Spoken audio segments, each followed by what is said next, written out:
Hey, True Believers, Englentine here with another episode of Comic Book Origins, where we take a look at the first appearance of popular superheroes and supervillains. In this case, we're looking at an unpopular hero, Captain Mar-Vell. Actually, so unpopular that Gene Colan, the first person to draw him, said that he was not a fan of his original green and white outfit, claiming that it was pretty much an imitation of characters that he had already drawn before. And for the longest time, he was a character that never really caught on with the readers. And there were some strange iterations. At one point, he was sharing molecules with Rick Jones, so only one of them could be in the real world at the same time. Now, then comes along Jim Starlin, who once again, he never really breaks Captain Mar-Vell out, but he does create a cult following, bringing in a lot of other cosmic characters that never really hit, like Adam Warlock. And this is where people that do love him truly love him. Unfortunately, though, he ended up getting canceled and then, of course, killed off in the excellent Death of Captain Mar-Vell graphic novel. But that's not what we're here to talk about, ladies and gentlemen. We're here to talk about his beginnings, not his endings, so let's dig into Marvel Superheroes number 12 featuring Captain Mar-Vell. First, we got to take a look at this cover, and wow, I know it's been mimicked, and you know what, it's not a classic. As a matter of fact, it's kind of a mess. There's a lot going on here. There's too many word bubbles. The coming of Captain Mar-Vell with the guy pointing underneath, you know, it looks like a bad extra from a movie or a commercial. It's like, what? Yeah, he's holding a jacket for some reason. Are we to say that, did he take it off of somebody? Did he take it off of himself? And this is his big reveal that he's an alien. And wouldn't the ship flying away do that same exact thing? And if you look at his feet, it looks like the image of Captain Mar-Vell here was added in as an afterthought, as he doesn't seem to be touching the sidewalk as much as he is the titles of the other stories that are going to happen in this book. Once again, paying attention to it, taking a look at it here, it's something of a mess. The Marvel Comics Group presents The Coming of Captain Mar-Vell. Ladies and gentlemen, the very first comic book appearance of Captain Mar-Vell, as we see him riding on a rocket of some sorts. Is this kind of like the Green Goblin's glider here?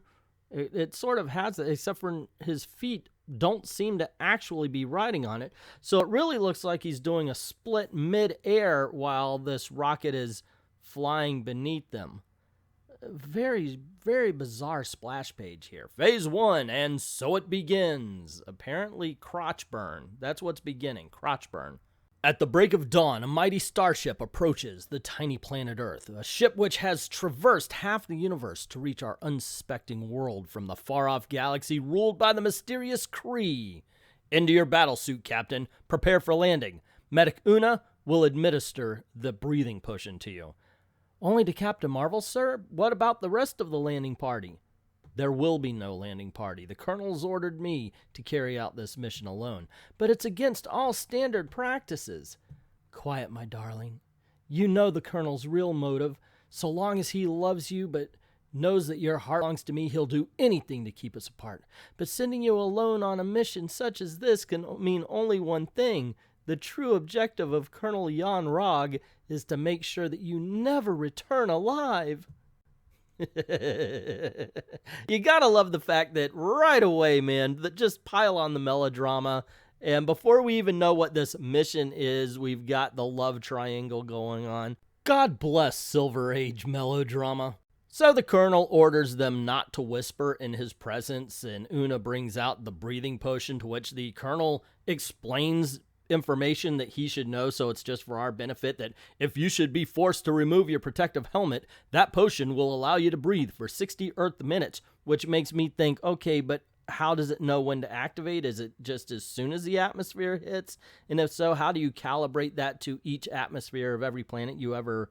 Yeah, it just doesn't make sense. It's 5 panels of wasted comic book space because it, one, gives you information you don't really need. Just tell it's a breathing potion. That's all we need. I like the part also where they're flying to Earth and it says activate the aura of negativism. and is feeling like the crew seems to be pretty negative anyway. But to them, it's like a cloaking device. So yeah, there you go. Anyway, moving on. Oh my gosh, guys, this is not good. Okay, so anyway, this page, this is what we get. First, it tells us how the spaceship lands. Now, how this will impact the rest of the story, I don't know, but it does with a force beam. Okay, so the rest of it is, I love you, Mar-Vell. Then it's, I will get back to you no matter how much he wants me to die. There's no new information. This is the exact same stuff we've gotten in the last 2 pages. The only thing we learn different is there is something called the Supreme Intelligence. And instantly it's winning me back. That is really cool. So we get him jumping out of the ship and he's saying to himself, I may be alone against the armed might of an entire planet, but still I am a captain in the intergalactic space fleet and I am still Kree. And then he says, my air bell alone makes me a match for any dozen Earthlings. And since the pull of gravity is far stronger in the Kree galaxy than it is on Earth, my freedom of movement and sheer physical power will be many times greater than any ordinary Earthling here on the light gravity world. But that's only true so long as I continue to wear my protective helmet and battle suit. For if it should be necessary to disguise myself with the simulated Earth clothes I've packed in my carry-all cylinder, my strength will decrease in exact proportion to the time I am exposed to this alien atmosphere. Boom! In one freaking page, we get all the information we need about the equipment he carries, and it even says, yeah, because I'm from somewhere else, that means is more as when I acclimate to this particular climate, I will change. I like that. That's pretty brilliant. Something that would take, 6 issues? And one whole trade paperback to explain these days. And finally, we get a little bit of an idea of his mission. Although the planet Earth lies far beyond the faintest backwash of our most remote shipping lanes, it has dared to defy us and still remains unpunished. The humans have managed to destroy Intergalactic Century number 459, whom we placed here for our own purposes ages ago. And that would be this guy from Fantastic Four number 64. Then, when we sent the gigantic Ronin, our public accuser, to avenge their deed, he too was defeated. And here we go. The rest of the page shows us that Captain Mar-Vell realizes he's on a missile base. He wants to get away before he can be detected by the radiation in his suit. Nobody really notices, and they say blast off to shoot the rocket into the air. But something goes wrong with the launch, and the rocket kind of veers off where it shouldn't be, so they say, hey, we better destroy it, and they do, as they also declare that there's nothing wrong with the rocket. Everything checked out. Realizing that the humans will know that it was him and his radiation signature that messed up their rocket, Captain Mar-Vell decides to go a little faster at leaving, which we learned he was doing in the previous page. So he decides to jump, of course, using his super strength and the lighter gravity. Unfortunately, it's not for him anyway. He's not quick enough, and the humans do detect him. And so soldiers are deployed, but they're not believing anything they hear about a flying man or anything like that until, of course, they see him, and it's like, hey, kaplow, kaplow, stop or we'll shoot. And as bullets whiz past Captain Mar-Vell's head, only my speed saved me that time. I never thought they would reach me so fast, too many of them. Can't jeopardize my mission by forcing a showdown now, not till I'm ready. There he is, up ahead. The best course is to use my universal beam blaster. Now that the safety's off, I'll set it for wide-angle coverage. This should get me in the clear without too much difficulty. Look, I've never been a soldier, nor have I ever been an ambassador between two nations, but if you're trying to avoid conflict, the words shoot them, maybe that isn't the plan you should go with. Then we discover that Captain Mar-Vell isn't really out to harm them as much as he's out to blind them, as he's able to use his arc light blaster to blast darkness. And the soldiers go really bonkers for being in the dark. I've gone blind! Now, he said he's turning them dark, not actually blacking out their eyes, so I'm not exactly sure this is a proper response to what he's doing. But as he's leaving, he says, my beam blaster alone is worth 100 of their weapons. It's amazing to think they've advanced as far as atomic energy, and yet they're unfamiliar with the galaxy's most common all-purpose weapon.